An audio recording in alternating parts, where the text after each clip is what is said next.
नमस्कार मेरे प्यारे दोस्तों, आप सब कैसे हैं? आई होप आप लोग अच्छे होंगे, मस्त होंगे और अपनी पढ़ाई ज़बरदस्त तरीके से कर रहे होंगे।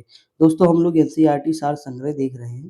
देखिए ये हमारी लास्ट वीडियो होगी, यानी 2 वीडियो छोटी-छोटी हम बनाए हैं, जो 1 घंटे के आस-पास होगी और ये 1 घंटे के आस-पास होगी, तो हमारा 2 घंटे में पूरा जो है बायोलॉजी कंप्लीट हो जाएगा। कल हम देखेंगे फिज़िक्स, फिर कल से स्टार्ट करेंगे, ठीक? तो ध्यान दीजिएगा, सारी चीज़ें आपके समझ में आएँगी। देखिए शुरुआत करते हैं पाचन तंत्र से।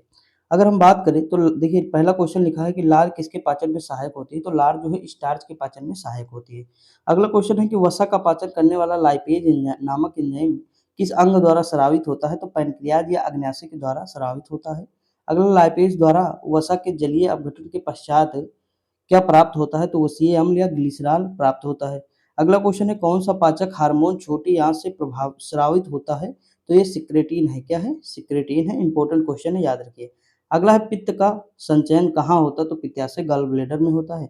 अगला पित्त का निर्माण या बाइल का निर्माण यकृत में होता है या वसा को वसीय अम्लीय या फैटी एसिड में तोड़कर पाचन में सहायक होता है, ठीक? यानी पित्त का निर्माण कहाँ होता है? तो यकृत में होता है और ये क्या करता है? तो वसा का जो वसीय अम्ल है उसे जो है तोड़कर पाचन में सहायता देता है। अगला क्वेश्चन दोस्तों दिया है कि किस अंग में प्रोटीन्स का पाचन पूर्ण होता है? तो आंत है। कौन सा है? आंत है। अगला है अमाशय की भित्ति से कौन सा हार्मोन स्रावित होता है? तो गैस्ट्रीन होता है।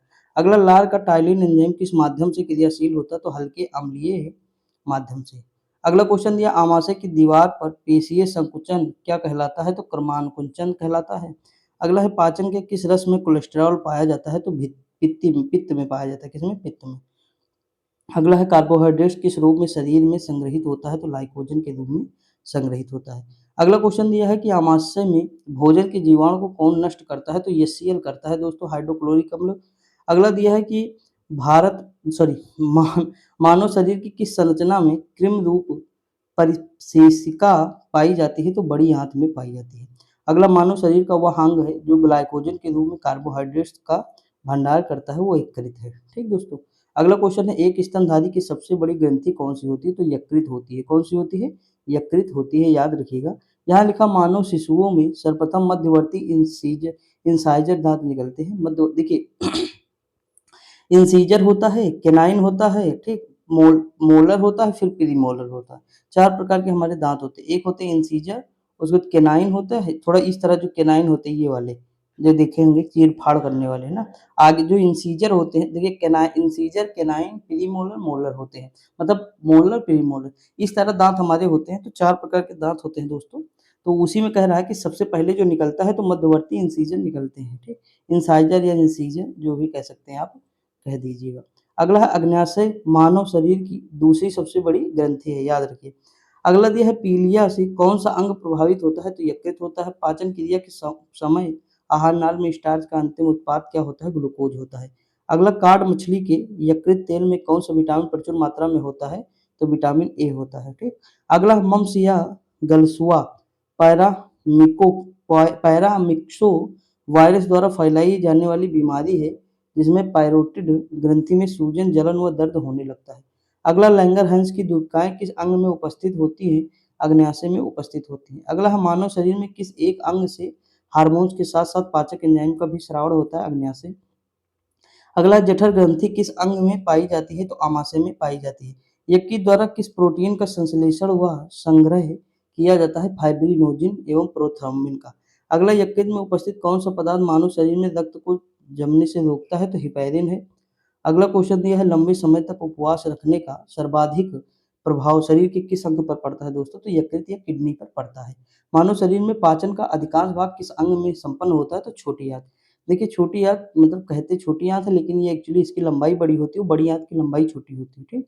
अगला क्वेश्चन मानव शरीर की सब छोटी आंत होती है तो अवशोषण के लिए होता है, ये सारी चीजों का अवशोषण करती है। अगला मानव शिशु के जन्म लेने के 6 महीने पश्चात दांत निकलना प्रारंभ होते हैं। किस अंग के द्वारा रक्त से यूरिया पृथक होता है? तो किडनी या वृक्क के द्वारा।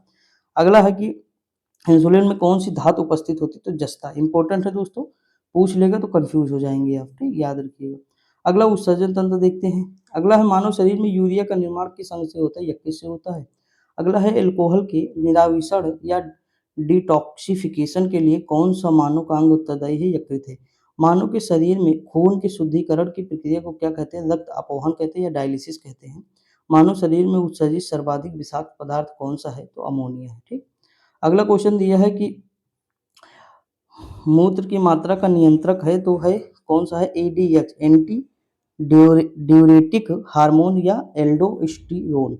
अगला एक व स्वस्थ मनुष्य द्वारा एक ही दिन में उत्सर्जित मूत्र की मात्रा कितनी होती है? लगभग 1.5 लीटर होती है। अगला है कौन सी औषधि मूत्र के स्राव को प्रोत्साहित करती है? तो ये है जो है डायूरेटिक, क्या है? डायूरेटिक है। अगला है विल्स रोग में कौन सा अंग प्रभावित होता है? तो वृक्क या किडनी होता है। अगला क्वेश्चन है हेमिकार्डेटा संघ के जीवों में किस अंग के द्वारा उत्सर्जन होता है? तो ये होता है कोशिका गुच्छ। किसके द्वारा? कोशिका गुच्छ। दोस्तों आज से जो है आपकी जो है क्या जीएस निधि शुरू हो रही है अंकित भाटी सर की। ये बुक कंप्लीट कर लीजिए, उसके बाद वो भी देख लीजिएगा आप लोग, ठीक। जीएस निधि मोस्ट इंपोर्टेंट बुक है, बहुत अच्छी है, सारी चीजें मैं डिस्कस करूंगा अच्छे से, कोई भी चीज आपकी उसमें छूटेगी नहीं, तो जरूर से जरूर देखें आप लोग, ठीक। आगे बढ़ें। अगला क्वेश्चन दिया है कि विभिन्न जंतुओं में यूरिया उत्सर्जी अंग देखते हैं। जैसे मनुष्य के किडनी मतलब वृक्क में होता है, अमीबा की त्वचा व रिक्तिका से होता है इनका उत्सर्जन, और केचुआ केचुआ में उत्सर्जिकाएं होती हैं, झींगा मछली में हरित ग्रंथि या फीताकर्म में फ्लेम कोशिकाएं, आर्थ्रोपोडा में मैमपिलीगी नलिकाएं, और जो है सिलेंट्रा में त्वचा व मुख यानी सतह व मुख हो जाएगा। देखिए दोस्तों अगर मनुष्य का याद रखें तो बहुत है हमारे लिए, कोई बड़ी बात नहीं, उतना याद कर लीजिए बस, ठीक। अगला दिया है गुर्दे की कार्यात्मक इकाई क्या है? नेफ्रॉन है, यहाँ छूट गया है। वृक्क में पथरी यूरिक अम्ल, कैल्शियम ऑक्जेलेट तथा कैल्शियम फास्फेट के कारण बनती है। अगला नाखून में कौन सा प्रोटीन होता है? कैरेटिन होता है। वृक्कों के काम न करने पर रक्त में यूरिया की मात्रा बढ़ जाती है, इसे कहते हैं यूरीमिया। अब देखिए लिखा है डायूरेसिस की उपस्थिति में ग्लाइकोज का उत्सर्जन बढ़ जाता है, ठीक। अगला क्वेश्चन देखते हैं दोस्तों। अगला क्वेश्चन दिया है मनुष्यों में किस प्रकार का उत्सर्जन पाया जाता है? तो देखिए ये होता है यूरोटेलिक। क्या होता है? यूरियोटेलिक उत्सर्जन जो है मनुष्यों में पाया जाता है। यूरोक्रोम का निर्माण कैसे होता है? लाल रुधिर कणिकाओं के हीमोग्लोबिन से। अगला वृक्क प्रति मिनट औसत रक्त प्रवाह कितना होता है? लगभग 1 से 1.5 लीटर या मीटर के आसपास होता है। अगला वृक्क नलिकाओं के दूरस्थ कुंडलित भाग में मुख्यतः किसका पुनरावशेषण होता है? तो ये होता है सोडियम क्लोराइड का होता है। अगला वृक्क के चारों ओर पाए जाने वाले झिल्ली नुमा आवरण को क्या कहते हैं? तो पेरिटोनियम कहते हैं। अगला है वह बीमारी जिसमें मूत्र के साथ रक्त आता है, क्या होता है? हीमोटूरिया होता है। देखिए हीमो मतलब ही होता है ब्लड दोस्तों, कहीं पे अगर हीमो मिल जाए तो इसका मतलब है वो रक्त से संबंधित है या ब्लड से संबंधित है, ठीक। तो इस तरह याद, जैसे लैक्ट मिल जाए तो लैक्ट दूध से संबंधित हो जाएगा, आपको याद रखना पड़ेगा तभी होगा ना। तो अब अगर क्वेश्चन नहीं आता और लेकिन अगर ये वर्ड लिखा रहता हीमो तो हम यहाँ रक्त देख के लगा देते। अगला है कि शरीर में संपूर्ण रक्त किसके माध्यम से शुद्ध होता है? तो किडनी करती है दोस्तों शुद्ध, ठीक। अगला क्वेश्चन है केचुआ मुख्य रूप से अमोनोटेलिक या अमोनिया उत्सर्जक जंतु है, किंतु पर्याप्त जल न होने के कारण यह यूरियोटोलिक हो जाता है। देखिए यूरियोटोलिक जैसे अमोनियोटोलिक, अमोनिया खतरनाक है, ठीक। तो इसका उत्सर्जन कौन करेगा? मछली करती है, जैसे उसके पास पर्याप्त जल होता है, उसके लिए जल की आवश्यकता होती है। यूरियोटोलिक में क्या लिखा ना, पर्याप्त जल न होने के कारण यह यूरियोटोलिक हो जाता है, यानी इसमें यूरिया की मात्रा जो है हो जाती है, यूरिया उत्सर्जित हो जाता है, ठीक। अगला क्वेश्चन दिया है कशेरुकी जंतुओं में उत्सर्जी अंग। देखिए वृक्क किडनी क्या करता है? रुधिर से मूत्र के रूप में अत्यधिक जल व नाइट्रोजीकरण अवशिष्ट पदार्थ जैसे यूरिया आदि का उत्सर्जन करता है। यकृत क्या करता है? अमोनिया को यूरिया में परिवर्तित करता है। किडनी क्या करता है? नाइट्रोजनी पदार्थों का निष्कर्षण करता है। आंत क्या करता है? कैल्शियम और धातु के लवण की आवश्यकता से अधिक मात्रा का उत्सर्जन करता है। अगला है कि जलीय प्राणियों में नाइट्रोजन विनिमय से उत्पादित होता है तो अमोनिया होता है। गठिया रोग का क्या कारण है? तो रक्त में प्रवाहित यूरिक एसिड का सोडियम यूरेट के क्रिस्टलों के रूप में जोड़ों में एकत्रित होना। अगला आमाशय की दीवारों का पेशीय संकुचन कहलाता है तो प्रिस्टा प्रिस्टा सॉरी प्रिस्टालसिस प्रिस्टालिसिस कहलाता है, ठीक। अमोनिया की दीवार का पेशीय संकुचन वो कहलाता है। अब देखिए तंत्रिका तंत्र यानी नर्वस सिस्टम की बात कर लेते हैं। यहाँ लिखा मानव शरीर की प्रतिवर्ती क्रिया या रिफ्लेक्सिव एक्शन का निर्माण या नियंत्रण कहाँ? देखिए नियंत्रण है, नियंत्रण केंद्र कहाँ होता है? तो मेडुला ऑब्लांगेटा में होता है। मोस्ट इंपोर्टेंट है दोस्तों मेडुला ऑब्लांगेटा, ठीक। अगला हृदय की धड़कन की गति किसके द्वारा बढ़ती है? तो ये अनुकंपी तंत्रिका द्वारा बढ़ती है। अगला है प्रेरक कौशल मस्तिष्क के कौन से भाग के साथ संबंधित है तो ललाट भाग हो जाएगा। अगला क्वेश्चन दिया हुआ है दोस्तों, मानव के मस्तिष्क का सबसे बड़ा भाग कौन है? लोम्बेनसिफेलॉन, लोम्बेनसिफेलॉन इंपॉर्टेंट है, याद रखिएगा। तंत्रिका तंत्र नर्वस सिस्टम के अध्ययन को तंत्रिका विज्ञान कहा जाता है। लिखा, कम नींद आने के लिए किस चिकित्सा शब्दावली का प्रयोग किया जाता है? अनिद्रा या इंसोम्निया, स्लीपनेस ये कह सकते हैं, बिल्कुल इजी है। मस्तिष्क का कौन सा भाग गुरुत्वाकर्षण के विरुद्ध शरीर का समर्थन करता है? तो अंतराली केंद्रक होता है। औसतन एक सामान्य मानव मस्तिष्क का भार कितना होता है? 1 यानी 1360 कह रहा है किलोग्राम होता है, ठीक, सॉरी 1360 ग्राम होता है, किलोग्राम बहुत हो जाएगा, 1360 ग्राम हो जाएगा, ठीक। ये किलोग्राम है तो यहाँ एक से मतलब 1000 से हम जब गुणा करेंगे तो एक दो जीरो कट जाएंगे, ये हट जाएगा, तो ये 1360 हो जाएगा। अगला दिया है शरीर में प्रतिवर्ती क्रियाओं का नियंत्रण व समन्वय कौन करता है? मेरुरज्ज करता है, स्पाइनल कॉर्ड। मैंने बताया था कि मोस्ट इंपोर्टेंट शरीर का हिस्सा। सेरिबेलम पाल्सी मस्तिष्क संबंधी विकार है जो सामान्यतः छोटे बच्चों में पाया जाता है। अगला, तंत्रिका का विकास सर्वप्रथम किस जीव में होता है? तो हाइड्रा में हुआ। अगला है, मनुष्य में कपालीय तंत्रिकाएं की संख्या कितनी है? 12 जोड़ी है। मनुष्य में मेरु तंत्रिकाओं की संख्या कितनी जोड़ी है? तो 31 जोड़ी है, ठीक दोस्तों। अगला है, मानव शरीर में भूख तथा तृप्ति मस्तिष्क के किस भाग में होती है? तो हाइपोथैलेमस में होती है। अगला दिया है, नफरत, घृणा, प्यार, ये सब यही कराता है, ठीक।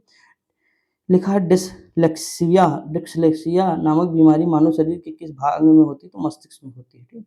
अगला क्वेश्चन दिया है कि शरीर के अन्य सभी अंगों की तुलना में किस अंग को ऑक्सीजन की आवश्यकता सर्वाधिक होती है? मस्तिष्क को होती है। अगला, तंत्रिका ऊतक का मुख्य कार्य क्या है? उत्तेजनाओं को प्राप्त करना, मेरुरज्ज व मस्तिष्क के आवेग भेजना। देखिए अगला क्वेश्चन लिखा है, प्रतिवर्ती क्रियाओं की खोज सर्वप्रथम मार्शल हॉल ने की थी, ठीक दोस्तों। आगे बढ़े। अगला दिया है, भोजन ग्रहण के पश्चात आहार नाल की तरंग गति और इसकी दीवार की ग्रंथियों के श्रावण का उत्तेजन किस तंत्र द्वारा होता है? प्राणकंपी तंत्र। अगला, कौन से तंत्र हमारे शरीर में समन्वय का कार्य करते हैं? तो तंत्रिका एवं अंतःस्रावी तंत्र होता है, एंडोक्राइन सिस्टम। जो मनुष्य यह नहीं समझ पाता है कि कब उसे भोजन करना करना रोक देना चाहिए, वो किस अंग मतलब कि कौन सा रोग हो जाता है, उसे पीड़ित हो जाता है, वो होता है बुलीमिया में, ठीक, बुलीमिया रोग हो जाता है उसे। अगला, जैविक घड़ी मानव शरीर के किस अंग का है? हाइपोथैलेमस है। एपिथैलेमस किन ग्रंथियों में निर्मित होता है? तो पीनियल ग्रंथि या हैबेन्यूला। अगला दिया, मानव शरीर का कौन सा भाग अल्जाइमर रोग से प्रभावित है? तो मस्तिष्क है दोस्तों। अगला क्वेश्चन है, मांसपेशियों के रोगों में आवेग संचरण के लिए किस पदार्थ की आवश्यकता होती है? तो सोडियम की होती है। अगला है, मनुष्य का मस्तिष्क किसके मतलब कितने भागों में बटा होता है? तो 3 भाग होते हैं, सेरिबेरम, लिखा सेरिब्रम, सेरिबेलम और ब्रेन स्टेम। अगला दिया, न्यूरॉन का बाहर निकला हुआ लंबा भाग क्या कहलाता है? ये एक्सोन कहलाता है, ये तंत्रिकाक्ष कहलाता है। अगला है कि तंत्रिका कोशिकाओं के तंत्रिकाक्ष के चारों ओर किस पदार्थ का आवरण पाया जाता है? मेलेनिन, मेलिन होता है। क्या होता है? मेलिन होता है। सुई चुभाने पर किस अंग में पीड़ा का अनुभव नहीं होता है? तो मस्तिष्क में नहीं होता है।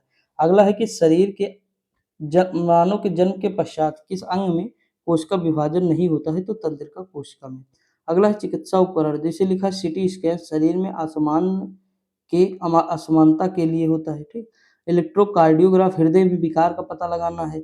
ऑटो एनालाइजर होता है जैव रासायनिक तत्वों की जांच में। पेसमेकर होता है हृदय की गति नियंत्रित करने में। अब देखिए अगला क्वेश्चन लिखा, मानव मस्तिष्क का कौन सा भाग वृद्धि, स्मृति और तर्क का केंद्र होता है? तो सेरिब्रम होता है। अगला, दो तंत्रिका कोशिकाओं के मिलन को क्या कहते हैं? सिनेप्स कहते हैं। क्या कहते हैं? सिनेप्स। जैसे जो तंत्रिका तंत्र यहाँ पे मान लीजिए बनी हुई है और ये जो मिलन कर रही दूसरी तंत्रिका तंत्र से जुड़ेगी, इसके बीच वाला जो भाग होता है वो सिनेप्स होगा, ठीक। परवर्ती कोशिकाओं की खोज मार्शल हॉल ने की है, तो पता। अब देखते हैं ब्लड सर्कुलेटरी सिस्टम, रक्त परिसंचरण, विलियम हार्वे ने इसकी खोज की थी। देखिए यहाँ लिखा, मानव शरीर में कौन सी रक्त कोशिकाएं संक्रमण से शरीर की रक्षा करती हैं? तो डब्ल्यूबीसी करती हैं, ठीक। ये मान लीजिए हमारे शरीर के सैनिक हैं। अगला दिया, किस रक्त समूह का व्यक्ति सर्वदाता होता है? तो वो समूह का होता है, वही होता है, ठीक। हीमोग्लोबिन मानव रक्त में पाया जाने वाला पदार्थ जिसका प्रमुख कार्य होता है तो ऑक्सीजन का परिवहन होता है। वृद्ध व्यक्ति का रक्तदाब क्या होता है? सामान्यतः बढ़ जाता है। अगला है कि एक सामान्य व्यक्ति के रक्त का औसत पीएच मान कितना होता है? 7.4 लगभग मान लीजिए। अगर मैं आपको देखिए, आंसू कभी भी आंसू जो है सच्चे होते हैं। क्या होते हैं? सच्चे। तो देखिए, सच्चे यानी सा से सात, चा से चार, सच्चे यानी 7 4, ठीक। सच्चे, इस तरह हमने याद किया था तो आपको भी याद करा दिया। रक्त समूहों के खोजकर्ता कौन है? कार्ल लैंड स्टीनर है। आरएच कारक का नाम है किस जंतु से संबंधित है? बंदर से। अगला ए बी रक्त वर्ग का व्यक्ति किसी भी रक्त वर्ग के व्यक्ति का रक्त ले सकता है, इसलिए इन्हें सार्वभौमिक प्राप्तकर्ता कहा जाता है। श्वेत रुधिर कणिकाओं का प्रमुख कार्य क्या है? शरीर की प्रतिरक्षा। रुधिर के जमने में किस खनिज की आवश्यकता होती है? तो कैल्शियम Ca++ होती है। अगला है लाल रक्त कणिकाएं शरीर के किस अंग में नष्ट होती है? तो प्लीहा या स्प्लीन में होती है। अगला दिया है मनुष्य का औसत रक्तचाप कितना होता है? तो 120/80 mmHg होता है। अगला दिया रक्त किस प्रकार का ऊतक है? तरल संयोजक। तो ब्लड इज कलेक्टिव मतलब blood is liquid connective tissue कहो या फ्लूइड कहो, फ्लूइड मतलब भी तरल होता है। यदि एक पिता का रक्त ए है और माता का रक्त ओ है, तो उसकी संतान में कौन सा मतलब रक्त होगा? ए या ओ दोनों हो सकते हैं, मतलब दोनों में से एक हो सकता है। अगला रुधिर प्लाज्मा में प्रतिरक्षी प्रोटीन्स किसके कारण निर्मित होते हैं? लिम्फोसाइट के कारण होते हैं। ठीक, आगे बढ़े।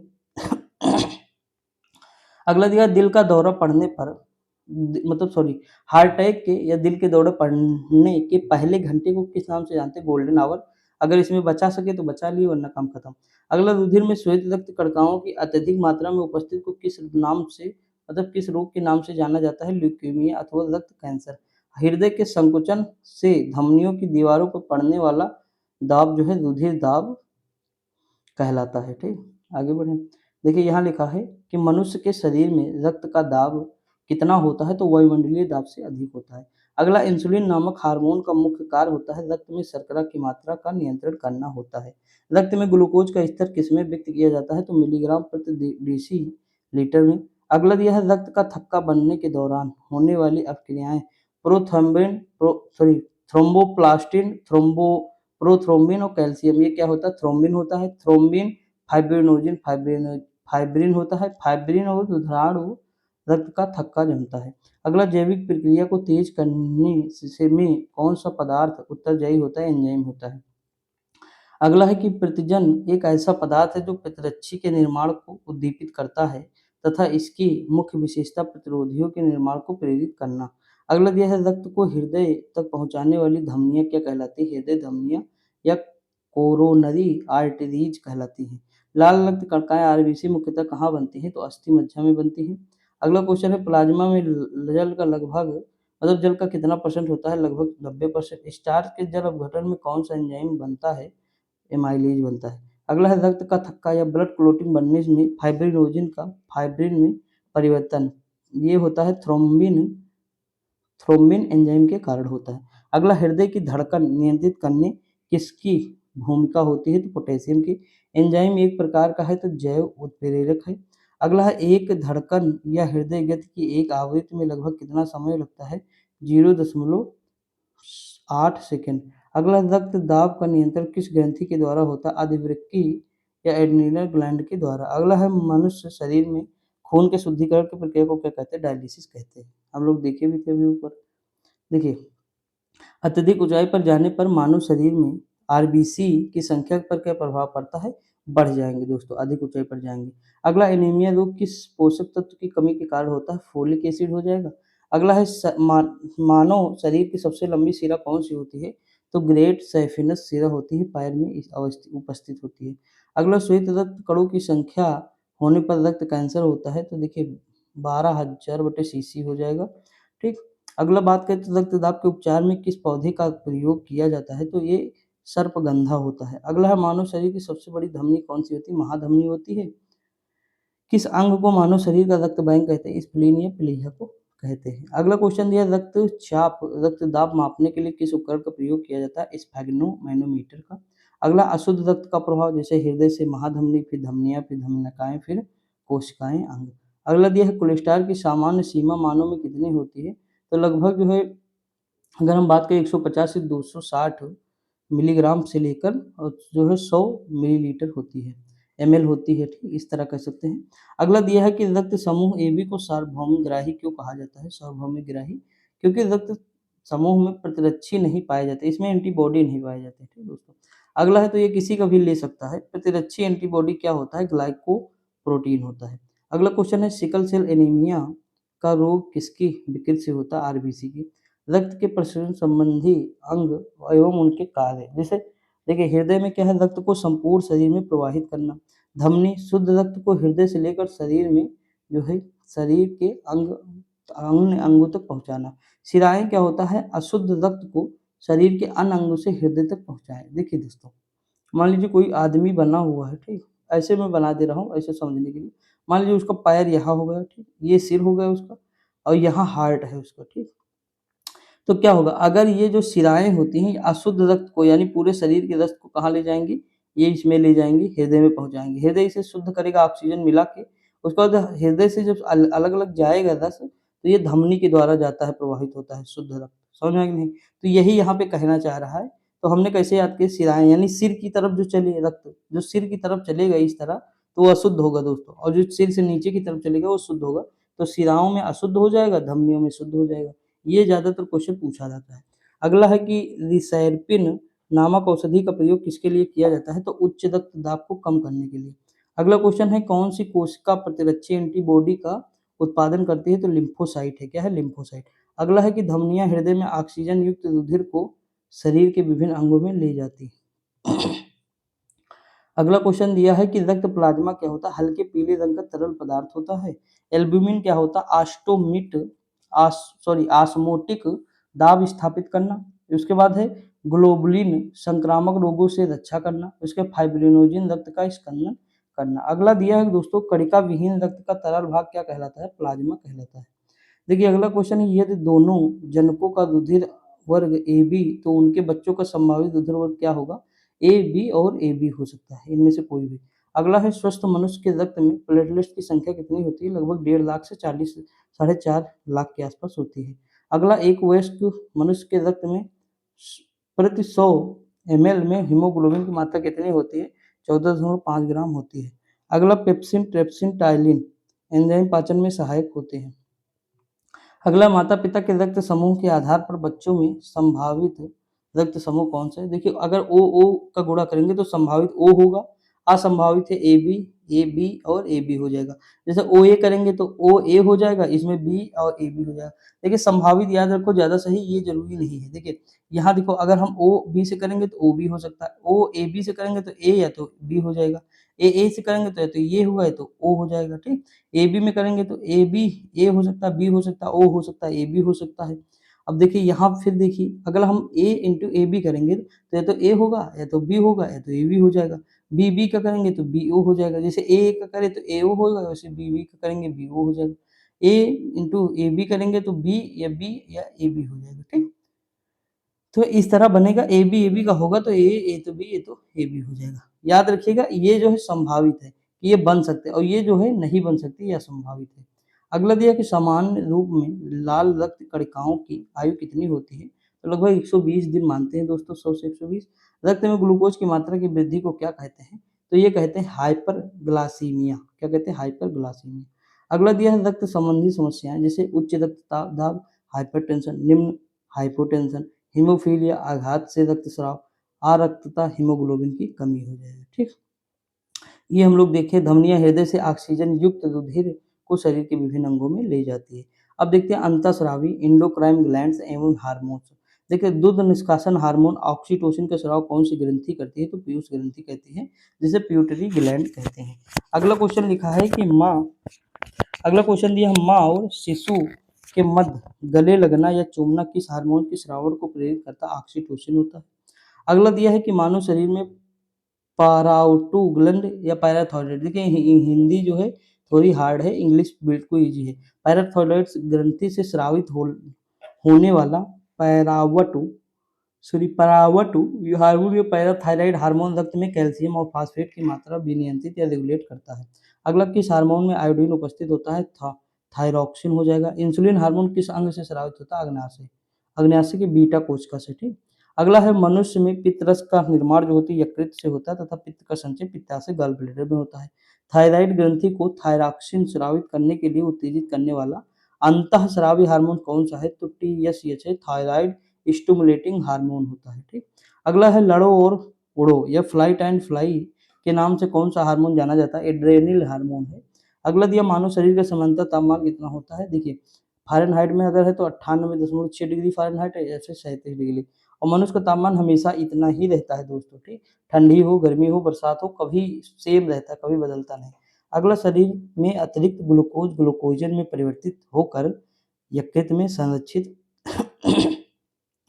रहता है दोस्तों, ठीक। अगला है कि शरीर में कौन-सी ग्रंथियाँ वाहिनी विहीन या डक्टलेस होती हैं, तो अंतःस्रावी ग्रंथियाँ होती हैं। दोस्तों देखिए, अब हमारा तापमान कितना है 37 डिग्री।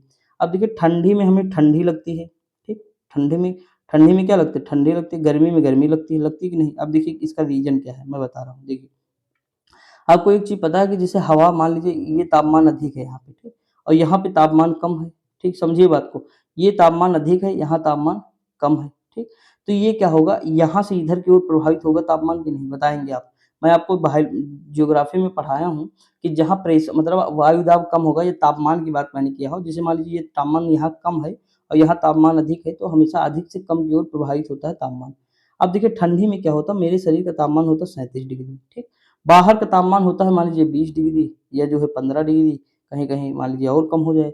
तो भाई सीधी-सी बात, मेरे शरीर की ये हवा यहाँ पे निकलना चाहेगी। इसीलिए मैं शरीर को ढकता हूँ, इसीलिए पूरी शरीर को क्या करता हूँ, ढकता हूँ। ढकूँगा कि नहीं बताएँगे आप लोग।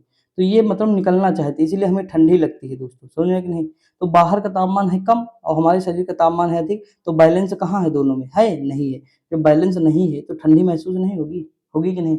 होगी। गर्मी में क्या होता है, हमारे शरीर का तापमान 37 डिग्री, बाहर का तापमान 50 डिग्री है। आप बताइए, अब तापमान ये ज़्यादा है, ये कम है, तो ये हवा हमारी तरफ फिर होगी, तो अब फिर हमें गर्मी लगना होगी, गर्मी महसूस होने लगेगी। होगी कि नहीं दोस्तों बताइए? और यही चीज़ है, जैसे पृथ्वी के नीचे क्या है, ठंडी में पानी जब निकालोगे तो गर्म निकलेगा और जब गर्मी में निकालोगे तो ठंड निकलेगा, जबकि पानी तो वही सेम रहता है, लेकिन बाहर के तापमान जो है बदल जाता है, समझ में आया कि नहीं? अब जैसे गर्मी में क्या है, मतलब पृथ्वी का तापमान कम है, मतलब जो सतह होती है हमारी, वो कम है, बाहर का तापमान अधिक है, समझे कि नहीं? तो हमें वैसा महसूस होता है और वैसे ही ठंडी में भी यही चीज़ प्रोसेस चलता है। तो ये सारी चीज़ें दोस्तों एक होती हैं, आपको समझना पड़ेगा, ये तापमान पे ही डिपेंड कर रहा है, ठीक? थोड़ा इसे जानने के लिए बता दिया हूँ। देखिए यहाँ लिखा पशुओं के थनों में दूध उतारने के लिए किस हार्मोन का इंजेक्शन लगाया जाता है? तो ऑक्सीटोसिन हार्मोन है। मनुष्य में मधुमेह रोग किस हार्मोन की कमी से होता है? तो इंसुलिन होता है। अग्नाशय को पाचक रस के उत्पादन के लिए उत्तेजित करने वाला हार्मोन कौन है? सिक्रेटिन है। अगला क्वेश्चन है, यदि अग्नाशय में कोई विकार उत्पन्न हो जाए तो इंसुलिन और ग्लूकागॉन का निर्माण नहीं होगा, ठीक? याद रखिएगा। लिखा है कौन सी ग्रंथि वृद्धि हार्मोन का रिसाव करती है? तो पीयूष है। एड्रेनलिन हार्मोन स्रावित होने से हृदय की गति बढ़ जाती है और उत्तेजना मतलब एक्साइटमेंट का अनुभव होता है। दोस्तों देखिए एड्रेनलिन हार्मोन क्या है? लड़ो, ये तो भाग जाओ, तो सीधी-सी बात है, जब ये सिचुएशन आए तो हृदय की गति बढ़ जाएगी। आगे बढ़े। देखिए अगला क्वेश्चन है, मानव शरीर में सबसे छोटी अंतःस्रावी ग्रंथि कौन सी है? पिट्यूटरी ग्लैंड या पीयूष ग्रंथि है। अगला है कि हार्मोन की अनियमितता के कारण होने वाले रोग को क्या कहते हैं? कार्यात्मक रोग कहते हैं, फंक्शनल डिसीज कहते हैं। अगला मानव हार्मोन तथा उनकी भूमिका, तो हार्मोन शरीर में भूमिका जैसे सोमैटोस्टेटिन या वृद्धि हार्मोन के स्राव को रोकना, ऑक्सीटोसिन व पिटोसिन लिखा है प्रसव के समय गर्भाशय के फैलाव या एवं संकुचन को प्रेरित करता है, स्तन ग्रंथियों से दुग्ध स्राव को प्रेरित करता है, ठीक? मेलाटोनिन हार्मोन ये क्या होता है? यह सोने जागने के चक्र को नियंत्रित करता है, ठीक दोस्तों? अगला एड्रेनल है, यह हृदय स्पंदन, रुधिर दबाव व श्वसन का नियमन करता है, शरीर को युद्ध या पलायन के लिए जो है तैयार करता है एड्रेनल। अगला एस्ट्रोजन, एस्ट्रोजन क्या स्त्रियों में सहायक प्रजनन अंगों की वृद्धि व विकास है, स्त्रियों में द्वितीयक लैंगिक लक्षणों का विकास है। प्रोजेस्टेरॉन क्या है? गर्भाशय के भ्रूण के अधिरोपण के लिए तैयार करता है, गर्भाशय बनाए रखने में सहायक होता है। टेस्टोस्टेरोन क्या है? पुरुष के सहायक प्रजनन अंगों की वृद्धि व विकास है, पुरुष द्वितीयक लैंगिक लक्षणों का विकास है, उसका बाद पेशियों के विकास में सहायक है। रेनिन क्या है? एल्डोस्टेरोन के स्राव को प्रेरित करना, प्लाज्मा प्रोटीन एंजियोटेंसिनोजन को एंजीटेंसिन में तोड़ता है, जो हृदय की स्पंदन की दर को बढ़ाता है। तो ये इतने हमारे हार्मोन्स हो गए, हमें याद रखना होगा, क्वेश्चन यहाँ से बन जाते हैं। लिखा है किस ग्रंथि को मास्टर ग्रंथि कहते हैं? पीयूष ग्रंथि होती है। वाइसोप्रोपिसिन हार्मोन की कमी से कौन सा रोग होता है? डायलिसिस होता है। स्तनधारियों में दुग्ध स्राव में कौन सा हार्मोन उत्तेजित होता है? तो ऑक्सीटोसिन या प्रोलैक्टिन होता है। पायरोटिड ग्रंथि कहाँ पाई जाती है? कान के नीचे। अगला क्वेश्चन दिया, मानव शरीर में सबसे बड़ी ग्रंथि अंतःस्रावी ग्रंथि कौन सी होती है? थायराइड ग्रंथि होती है। लिखा है थाइमस जो है ग्रंथि द्वारा उत्पन्न होता हार्मोन थाइमोसिन हो जाएगा। अगला है गर्भ निरोधक दवाई के रूप में किस हार्मोन की गोलियां दी जाती हैं? तो ये एस्ट्रोजन हो जाएगा। अगला है पीयूष ग्रंथि किस अंग में पाई जाती है? मस्तिष्क में। अगला कौन सी ग्रंथि अंतः एवं बाह्य स्राव दोनों प्रकार की होती है? अग्नाशय। कौन-सा वर्णक मानव की त्वचा को रंग प्रदान करता है? तो मेलानिन हो जाएगा। अगला दिया है कौन-सी ग्रंथि मानव शरीर के तापमान को नियंत्रित करने में सहायता होती है? तो हाइपोथैलेमस थायराइड हो जाएगा। ठीक दोस्तों? अभी हम ये थोड़ा लास्ट में देखते हैं, पहले ऊपर वाले देख लेते हैं। देखिए यहाँ लिखा है कि जैसे अग्नाशय में कौन-सा हार्मोन होता है? ग्लूकागॉन होगा। पीयूष में थायराइड उद्दीपक हार्मोन है। अधवृक्क में कॉर्टिसोल हो जाएगा और वृक्क में विटामिन डी। अब देखते हैं मनुष्य के नवजात शिशु को स्तन ग्रंथि से निकलने वाले स्राव को पिलाया जाता है जिसे कोलोस्ट्रम कहते हैं। कोलोस्ट्रम शिशु के लिए किस प्रकार लाभदायक है? यह शिशु को रोग प्रतिरोधक शक्ति प्रदान करता है। अगला है इंसुलिन में कौन-सी धातु मौजूद होती है? तो जस्ता। मैंने आपको बताया 2-3 बार क्वेश्चन आया है, याद रखिए।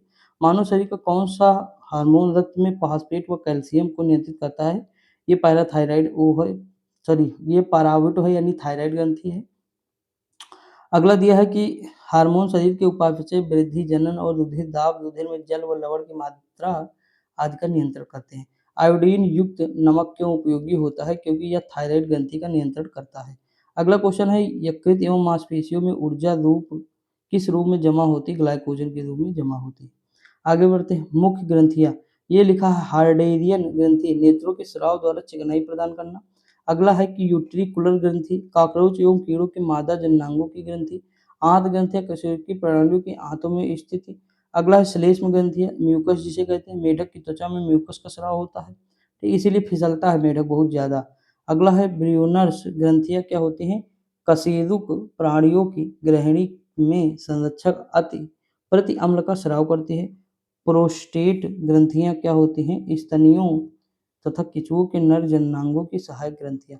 अगला है काउपर ग्रंथियां, ये क्या होती हैं? स्तनियों के नर जननांगों की सहायक ग्रंथियां हैं। ठीक दोस्तों, अब देखिए आगे देखते हैं, यहाँ लिखा है वाइटेलाइन ग्रंथियां क्या होती हैं? प्लेटी हेलिमिन्थीज प्राणियों के जननांगों में पाई जाती हैं। लिखा है फीमोडेल ग्रंथियां क्या है?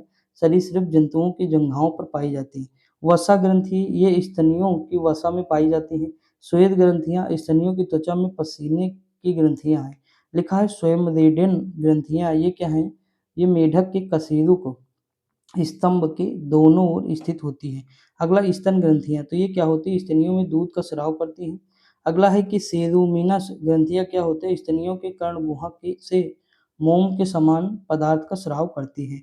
अगला है लाइक्राइमल ग्रंथियां, ये नेत्रों में उपस्थित होती हैं। अगला क्वेश्चन है डीप ग्रंथियां संयुक्त नालाकार ग्रसनीय ग्रंथियों जो म्यूकस या श्लेष्मा स्रावित करती हैं। अब देखिए दोस्तों यहाँ लिखा है कि हाशिमोटो रोग में शरीर स्वतः थायराइड ग्रंथि को नष्ट कर देता है, इसलिए इसे थायराइड की आत्महत्या कहते हैं। अब देखिए रोग उपचार है हमारा।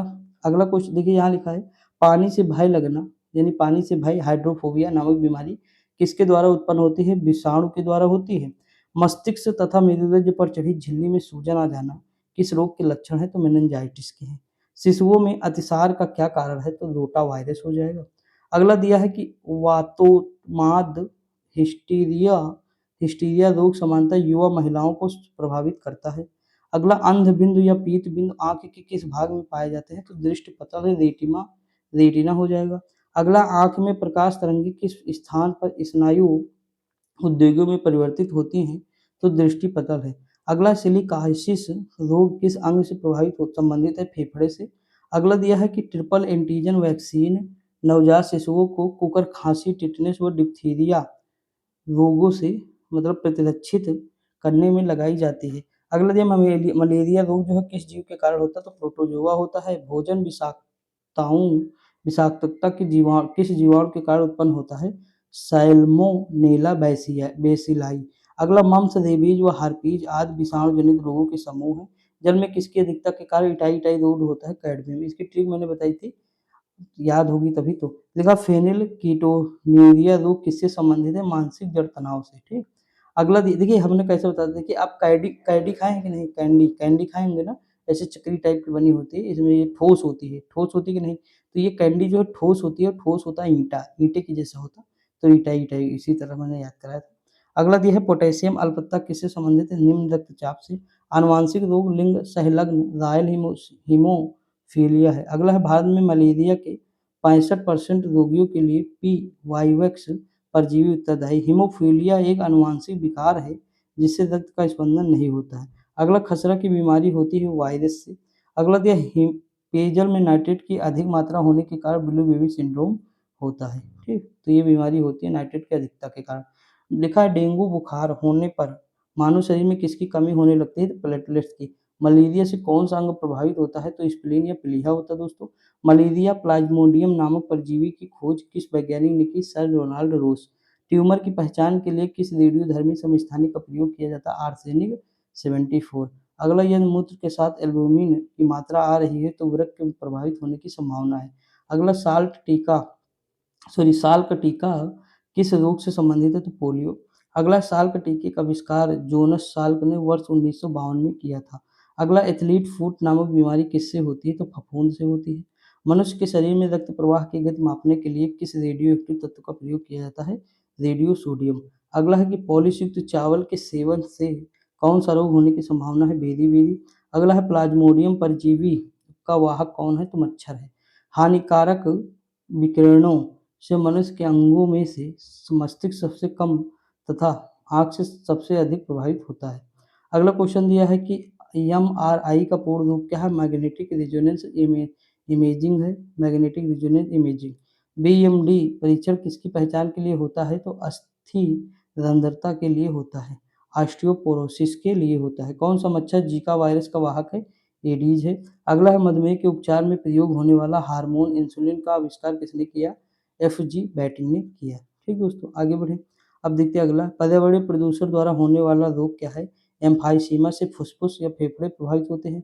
मानव शरीर का कौन सा अंग अल्जाइमर रोग से होता है? तो मस्तिष्क प्रभावित होता है। पोलियो एक विषाणु जनित रोग है जिसका वायरस शरीर में दूषित भोजन या जल के माध्यम से प्रवेश करता है। अगला है मस्तिष्क की बीमारी को किससे पहचाना जाता है? विद्युत मस्तिष्क लेख ईईजी इलेक्ट्रोइंसेफेलोग्राफ। अगला है कि जो है सामान्य जुखाम कॉमन कोल्ड किस वायरस से होता है? रेनो वायरस से होता है। अगला दिया है एनोइस्मिया नामक रोग किससे संबंधित है? तो सूंघने की शक्ति की कमी से। अगला दिया है सल्फा दवाइयाँ किन बीमारियों के उपचार में उपयोग की जाती हैं? जीवाणु जनित बीमारियों के। अगला, डीपीटी वैक्सीन का प्रयोग किन बीमारियों के बचाव के लिए होता है? डिप्थीरिया, काली खांसी और टिटनेस। अगला, हृदय की धड़कन किस तत्व द्वारा नियंत्रित होती है? पोटेशियम। अगला क्वेश्चन है जीवाणु जनित रोग देख लेते हैं, जैसे हैजा से कौन सा होता है? कोलेरी, बेब्रियो क्लोरी के द्वारा होता है। डिप्थीरिया होती है कॉरिन बैक्टीरियम। देखिए यहाँ डिप्थीरियो लिखा है ना। ट्यूबरकुलोसिस में क्या होता है? क्षय रोग होता है। लेप्रोसी से कोढ़ रोग हो जाए, टिटनेस टिटेनी हो जाएगा, ठीक। ये याद रखना जरूरी नहीं हमारे लिए आगे की, क्योंकि हम पीछे से ही आंसर दे देंगे आराम से, कोई बड़ी बात नहीं। जैसे टाइफाइड में टाइफोसा हो जाए, सल्मोनल टाइफस आप याद कर सकते हैं, लेकिन जरूरत नहीं दोस्तों हमें। यहाँ लिखा प्लेग तो पास्चुएला पेस्टिस हो जाएगा, ठीक। अगला दिया है कि जैसे काली खांसी तो पर्टुसिस होता है काली खांसी ना। निमोनिया तो देखिए यहाँ लिखा है डिप्लोकोकल निमोनी, लिखा ना। गोनेरिया जैसे गोनोराहुई, लिखा सिफिलिस तो ये पैलेडियम हो जाएगा। सुजाक क्या हो जाएगा? गोनोराहुई हो जाएगा ना। तो इस तरह आपको लास्ट वाला डिजिट अगर पकड़ के चलेंगे तो आराम से हमारा क्वेश्चन हो जाएगा। लिखा रोगों के प्रति लक्षणों एवं कारणों का अध्ययन रोग विज्ञान कहलाता है। देखिए अगर हम बात करें, ऊपर चलते हैं थोड़ा और देखते हैं। लिखा है एमिनो सैलिसिलिक एसिड प्रति सूक्ष्मजीवी औषधियों के रूप में, मतलब यक्षमा या ट्यूबरकुलोसिस, कुष्ठ रोग, लेप्रोसी दोनों की चिकित्सा के लिए उपयुक्त है। अगला है संक्रमित चूहे के काटने से कौन सा रोग होता है? प्लेग होता है। अबिंदुकता नामक रोग किस अंग को प्रभावित करता है? तो आंखों को। निद्रा या स्लीपिंग सिकनेस नामक बीमारी होती है ट्रिपेनोसोमा नामक प्रोटोजोआ से होता है, ठीक दोस्तों। अगला क्वेश्चन है फाइलेरिया नामक रोग किसके कारण होता है?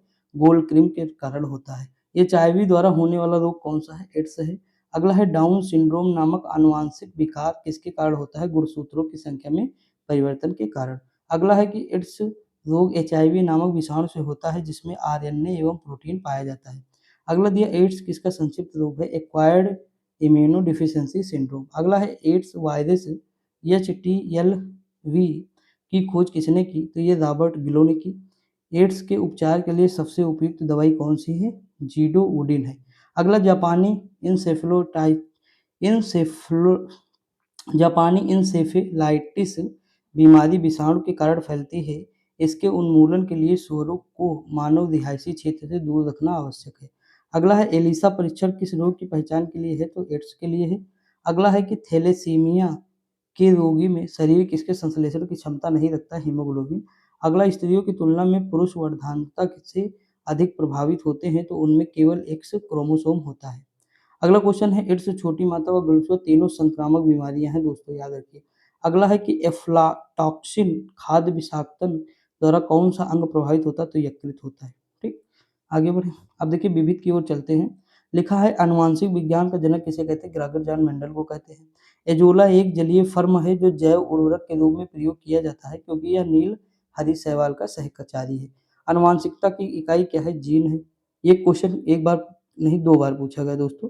एक बार जो है junior assistant Allahabad high court junior assistant में पूछा गया है, और एक बार शायद जो है और कोई एक एग्जाम था, मुझे ध्यान नहीं है, वहाँ भी सेम क्वेश्चन पूछा गया था, जीन आंसर था उसमें। अगला दिया है कि सोयाबीन में नाइट्रोजन स्थिरीकरण के लिए किस बैक्टीरिया का प्रयोग किया जाता है? Rhizobium japonicum. दोस्तों ये जानते हो क्वेश्चन कैसे बनाए गए हैं? जो एग्जाम में क्वेश्चन आए हैं उनको बेस बनाएगा, और जो बन सकते हैं एग्जाम में कभी उनको बेस बनाए, तो सारे इसी में इंक्लूड कर दिए और क्वेश्चन के ही फॉर्मेट में है। ये क्वेश्चन ही है, बस यहाँ ऑप्शन 4 नहीं देकर एक ऑप्शन दिया है, ये याद रखिए। यहाँ लिखा, मेंडल ने अपने वंशागत नियमों को प्रतिपादित करने के लिए किस पौधे का प्रयोग किया? मटर के पौधे। लिखा, डीएनए में पाया जाने वाला टायरोसिन यौगिक एमिनो अम्ल का निर्माण नहीं करता है। अगला है, जैव उर्वरक के रूप में किन सूक्ष्मजीवों का प्रयोग होता है? साइनोबैक्टीरिया का। अगला है, जीवों में आनुवांशिक लक्षण किसके माध्यम से संतानों में होता है? क्रोमोसोम के द्वारा। पुरुष सेक्स हार्मोन द्वारा कौन सा है? तो टेस्टोस्टेरोन है। कौन सी ग्रंथि को एक विशेष हार्मोन का स्राव करने के लिए आयोडीन की आवश्यकता होती है, जिसकी कमी से घेंघा रोग होता है? थायराइड। प्राणियों में आहार, श्वसन व संश्लेषण उपापचय के 3 प्रमुख गुण हैं। अगला क्वेश्चन है, श्वेत वाष्पन की क्रिया किससे संबंधित है? तो ऊष्मा शोषक क्रिया। अगला है, कोलेस्ट्रॉल क्या है? तो जंतु वसा में उपस्थित वसीय अल्कोहल। अगला दिया है, कार्बन डेटिंग विधि का प्रयोग किसकी आयु निर्धारण हेतु किया जाता है? जीवाश्मों की। लिखा है कि वैज्ञानिक ब्रिटिश वैज्ञानिक चार्ल्स डार्विन ने दी ओरिजिन ऑफ स्पीसीज नामक पुस्तक की रचना की है। ठीक दोस्तों, अब हम ऊपर देखते हैं। प्रथम डायनोसोरियम केंद्र कहाँ पाया जाता है? तो हैदराबाद, सॉरी, केंद्र कहाँ स्थापित? तो हैदराबाद में। टाइम देखते हैं दोस्तों, एक सेकंड। ठीक, अगला, भोजन वनस्पति घी की अपेक्षा तेल में बनाना स्वास्थ्य के लिए लाभदायक क्यों है? क्योंकि तेल में असंतृप्त वसा है दोस्तों, अनसैचुरेटेड फैट्स होती है। गति प्रेरक का कार्य हृदय स्पंदन या धड़कन को समन्वित करना होता है। दोस्तों पता है, जो ये असंतृप्त होता है, ये मतलब क्या होता है? ब्लड क्लॉटिंग नहीं करता, यानी ब्लड को रोकता नहीं है, समझे कि नहीं? तो मतलब इससे क्या होता है? दिल का दौरा नहीं पड़ता है, समझे कि नहीं? तो ये सारी चीजें होती है जो संतृप्त होता है, जैसे घी वगैरह बहुत सारा नहीं खाना चाहिए, कहते नहीं, और खाओ भी तो कहते जिम वगैरह खूब करो, जम के करो, तो ये सारी चीजें मोटे इंसान को नहीं खाना चाहिए। अगला दिया है, फेरोमोन्स किसमें पाए जाते हैं? कीटों में। आयोडीन किससे प्राप्त होता है? लैमिनेरिया शैवाल से। ट्रिकोमा बीमारी किस अंग से संबंधित? आंख से। स्थानीय वनस्पतियों का संग्रह क्या कहलाता है? हार्बेरियम। देश का पहला बायोडीजल संयंत्र किस राज्य में स्थापित है? आंध्र प्रदेश में। अगला दिया है, पृथ्वी के गुर्दे को किरणों द्वारा तोड़ना क्या कहलाता है? लिथोट्रिप्सी। अगला है कि शरीर के आंतरिक भागों के अवलोकन के लिए प्रयोग में आने वाली परिकल्पित टोमोग्राफी के लिए एक्स किरणें प्रयोग में लाई जाती है, तो शांति स्वरूप भटनागर पुरस्कार किस क्षेत्र में है? तो विज्ञान। अगला, हरित पर्ण हरित में कौन सा मुख्य तत्व है? तो मैग्नीशियम है। अगला है, पेनिसिलिन के आविष्कारक कौन है? तो अलेक्जेंडर फ्लेमिंगम है। अगला है कि कृत्रिम रेशम किस रोग के कारण जाना जाता है? तो रियान। अगला है कि 2,4-D-24 डाई डाईक्लोरोफिनॉक्सी एसिटिक एसिड का प्रयोग किस रोग में किया जाता है? शाकनाई। लिखा है कि एक परजीवी पर दूसरे परजीवी के आश्रित रहने की स्थिति है उपपरजीविता। आंख की सुग्राहकता किस रंग के लिए सबसे अधिक है? तो पीला और हरा। ठीक, और ये वाला तो हम देख ही चुके हैं, डार्विन की रचना। अब देखिए, बायोडीजल बनाने के लिए किस वनस्पति का प्रयोग किया जाता है? तो रतन ज्योत या जेट्रोफा है। ऊर्जा के वैकल्पिक स्रोतों के संदर्भ में जैव ईंधन एथेनॉल किससे प्राप्त किया जाता है? तो गन्ना और मक्का से प्राप्त किया जाता है। व्हाइट लेग हॉर्न किस्म है? तो एक कुक्कुट या चिकन की है। अगला है, दीमक या टर्माइट को अन्य किस नाम से जानते हैं? श्वेत चींटी होती है। अगला दिया, भारत में high securities animal disease laboratory Bhopal में स्थित है। लिखा है, नीको नेशनल एड्स कंट्रोल ऑर्गेनाइजेशन नामक संस्था किससे संबंधित है? एड्स से। अगला है, CDRI central drug research institute, CDRI कहाँ स्थित है? तो लखनऊ में दोस्तों स्थित है। अगला, भारतीय सर्वेक्षण विभाग किस मंत्रालय का अधीन है? तो विज्ञान एवं प्रौद्योगिकी मंत्रालय। अगला है कि ऑक्सेनोमीटर का प्रयोग किस लिए किया जाता है? तो पादपों की वृद्धि दर नापने में। अगला दिया है कि भारत का प्रथम दंत चिकित्सा महाविद्यालय कहाँ है? तो कोलकाता में है। अगला भ्रूणीय वृद्धि को मापने के लिए अल्ट्रासोनिक्स तकनीकी का प्रयोग किया जाता है। हेरोइन या नोस्कापीन किस पादप से निर्मित की जाती है? अफीम पोस्ता से। बारूदी सुरंगों को पता लगाने में कौन से जंतु उपयोगी होते हैं? मधुमक्खी। अगला मधुमक्खी कॉलोनी के सदस्य अपने सदस्यों को कैसे पहचानते हैं? नर्तन या डांस से। टमाटर के बीज रहित फल का उत्पादन किस प्रकार संभव है? पुष्पों पर हार्मोन्स के छिड़काव से। अगला क्वेश्चन दिया है दोस्तों कि पॉली हाउस का प्रयोग पौधों को उगाने के लिए किया जाता है। लिखा जिम्नोस्पर्म के अंतर्गत ऐसे पौधों को रखा जाता है जिनमें बीज आवरण रहित होते हैं। ठीक, आगे बढ़ते हैं। मधुमक्खियों की भाषा की पहचान करने के लिए किसे नोबेल पुरस्कार दिया गया? कार्ल वान फ्रिस्क को वर्ष 1973। गजब भैया। अगला है कि अंगोरा ऊन किससे प्राप्त होता है? तो खरगोश से। अगला है गुरुत्व बल के विपरीत पौधे के तने में पानी की सक्रियता का क्या कारण? वाष्पोत्सर्जन। अगला है उच्च वर्गीय पौधों में कौन सा जीवित ऊतक जैव पोषक वाहक के कार्य करता? फ्लोएम। पेस मेकर किस नाम से जाना जाता है? तो एसएन नोट्स के नाम से जाना जाता है। अगला दिया है कि शीतल पेयों में किस पदार्थ की पर्याप्त मात्रा होती है? तो कैफीन की। डॉक्टरों द्वारा मरीजों के आंतरिक भागों का परीक्षण करने वाला एंडोस्कोप प्रकाश के पूर्ण आंतरिक परावर्तन के सिद्धांत पर कार्य करता है। Total internal reflection. Hargobind Khorana को किस उपलब्धि के लिए नोबेल पुरस्कार से सम्मानित किया गया है? जेनेटिक कोड की व्याख्या तथा प्रोटीन के संश्लेषण में उसकी भूमिका को समझाने के लिए। प्रयोगशाला में सर्वप्रथम डीएनए का संश्लेषण किसने किया? हरगोविंद खुराना ने। स्वान या डॉग्स उपजातियों में कौन सी उपजाति भौंकने में असमर्थ होती है? डिंगो। घोंसला बनाने वाला एकमात्र सर्प कौन सा है? किंग कोबरा है। बीज के प्रकीर्णन की सेंसर विधि किस पादप में पाई जाती है? पोस्ते में। अगला है ऊंट अपने कुबड़ का या हम्प का प्रयोग किस लिए करता है? तो वसा के संग्रह के लिए।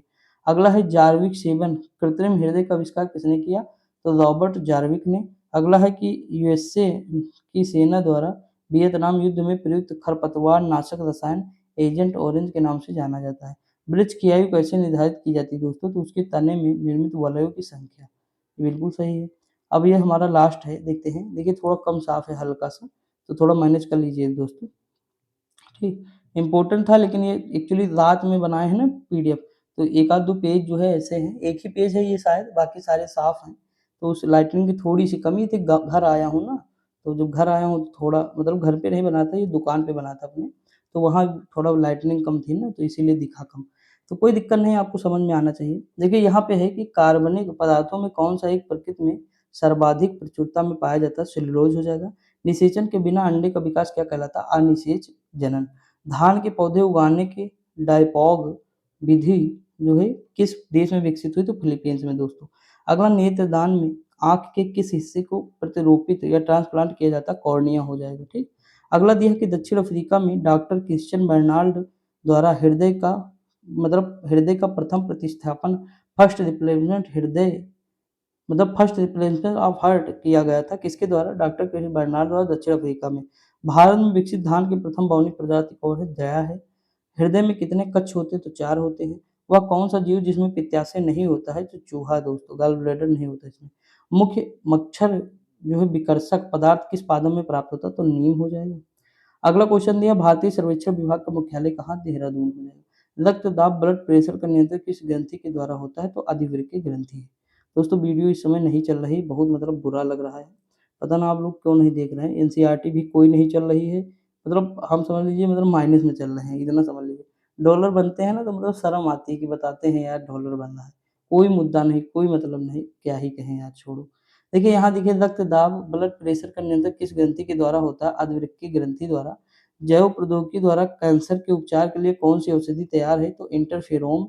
अगला दिया प्रतिजन वह पदार्थ है जो प्रतिरक्षी के निर्माण को उत्प्रेरित करता है। अगला दिया है कि पशु का तापक्रम किस यंत्र से मापा जाता है? तो वेटरनरी थर्मामीटर।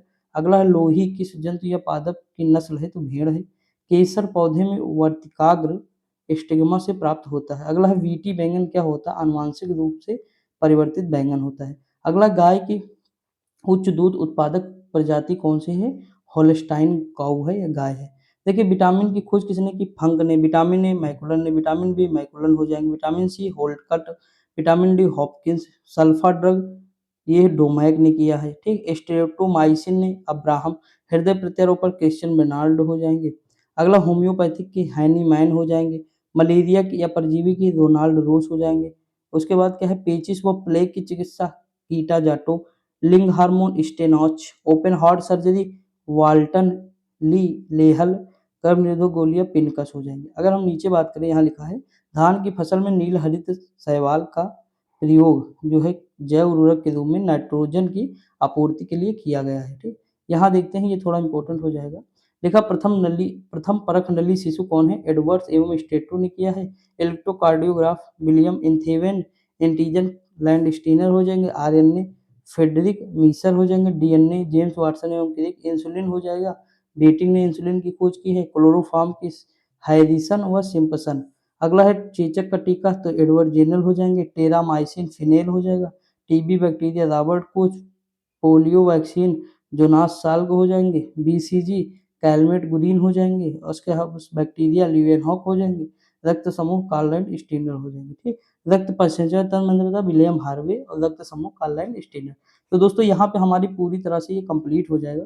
देखिए दोस्तों, मैं जानता हूँ ये छोट वीडियो बनाया था, इसीलिए मैं अब कोशिश करूँगा कि 2-3 वीडियो और बनेंगी आपकी, उसके बाद एनसीईआरटी सार संग्रह पूरी तरह से आपका कंप्लीट हो जाएगा, ठीक। लेकिन आज जो है भूलिएगा नहीं दोस्तों, जीएस निधि पढ़ने के लिए मुझे इंतज़ार रहेगा कि आप लोग इसे सपोर्ट देंगे। बाकी जो चीज़ें पढ़ा रहा हूँ पढ़ते रहिए, मस्त रहिए, खुश रहिए दोस्तों। मिलते हैं अगली वीडियो में, तब तक के लिए जय हिंद।